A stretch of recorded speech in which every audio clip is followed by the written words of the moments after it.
That was 15 years ago. 15 Valentine's Days. I remember that sad summer after the Ocotillo Ball just as clearly as everything else. One day, feeling needy, empty, I walked over to her house. A for sale sign pierced the ground out front. I peered through a window. Nothing but bare walls and floors. I went to see Archie. Something in his smile said he had been expecting me. We sat on the back porch. Everything seemed as usual.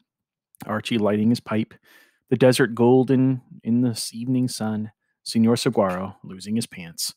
Nothing had changed. Everything had changed. Where? I said. The corner of his mouth winked open, and a silky rumple of smoke emerged, paused, as if to be admired, then drifted off past his ear. Midwest, Minnesota. Will I ever see her again? He shrugged. Big country, small world. Who knows? She didn't even finish out the school year. Nope. Just vamoosed. Mm-hmm. It's only been weeks, but it seems like a dream. Was she really here? Who was she? Was she real? He looked at me for a long time, his smile wry, his eyes twinkling. Then he shook his head as if coming out of a trance. He deadpanned. Oh, you're waiting for an answer. What were the questions again? Stop being nutty, Archie. He looked off to the west. The sun was melting butter over the Maricopas. Real? Oh, yes. As real as we get. Don't ever doubt that. That's the good news. He pointed the pipe stem at me. And well named, Stargirl. Though I think she had simpler things in mind. Star people are rare. You'll be lucky to meet another. Star people? I said. You're losing me here. He chuckled. That's okay. I lose myself. It's just my oddball way of accounting for someone I don't really understand any more than you do. So where do stars come in? He pointed the pipe stem. The perfect question. In the beginning, that's where they came from. They supplied the ingredients that became us, the primordial elements. We are star stuff, yes? He held up the skull of Barney, the Paleocene rodent. Barney too, I nodded, along for the ride. And I think every once in a while someone comes along who is a little more primitive than the rest of us, a little closer to our beginnings, a little more in touch with the stuff we're made of. The words seemed to fit her, though I could not grasp their meaning. He saw the vacant look on my face and laughed. He tossed Barney to me. He stared. She liked you, boy.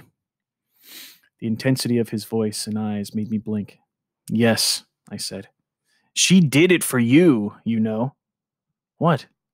Gave up herself for a while there. She loved you that much. What an incredibly lucky kid you were. I could not look at him. I know. He shook his head with wistful sadness. No, you don't. You can't know yet. Maybe someday. I knew he was tempted to say more. Probably to tell me how stupid I was, how cowardly, that I blew the best chance I would ever have. But his smile returned, and his eyes were tender again, and nothing harsher than cherry smoke came out of his mouth. I continued to attend Saturday meetings of the Loyal Order of the Stone Bone. We did not speak of her again until the following summer. Several days before I was to leave for college, Archie had asked me to come over.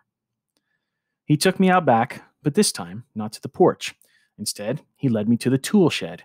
He slid back the bolt and opened the door, and it was not a tool shed after all. This was her office. Oh, sorry, wrong voice. This was her office, he said, and he gestured for me to enter. Here it was, all the stuff of her activity that I had expected to see in her room at home. The office, whose location she would not reveal. I saw wheels of ribbon and wrapping paper, stacks of colored construction paper, cardboard boxes of newspaper clippings, watercolors and cans of paint, a yellow stack of phone books. Tacked to one wall was a municipal map of mica. Hundreds of pins of a dozen different colors pierced the map. There was no indication what they stood for. A huge homemade calendar covered the opposite wall.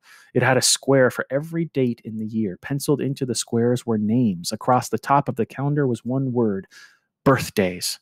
There was one dot of color on the whole thing, a little red heart. It was next to my name.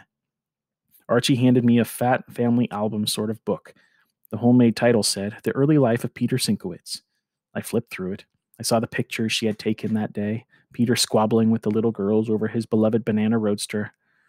I'm to wait 5 years, then give it to his parents, said Archie. He pointed to a filing cabinet in the corner. It had 3 drawers. I opened one. There were dozens of red hanging folders, each with a name tag sticking up. I saw Borlock. Me. I pulled it out, opened it. There was the birthday notice that appeared in the Micah Times 3 years before, and a profile of me from the school paper. In pictures, candid snapshots of me in a parking lot, me leaving my house, me at the mall. Apparently, Peter Sinkowitz wasn't the only target for her camera, and a sheet of paper with 2 columns, likes and doesn't like. Heading the list of likes was porcupine neckties. Under that was strawberry banana smoothies. I replaced my folder. I saw other names: Kevin, Dory Dilson, Mr. McShane, Danny Pike, Anna Grisdale, even Hillary Kimball and Wayne Parr. I stepped back. I was stunned. This is unbelievable. Files on people, like she was a spy. Archie nodded, smiling. A lovely treason, I could not speak. He led me out into the dazzling light.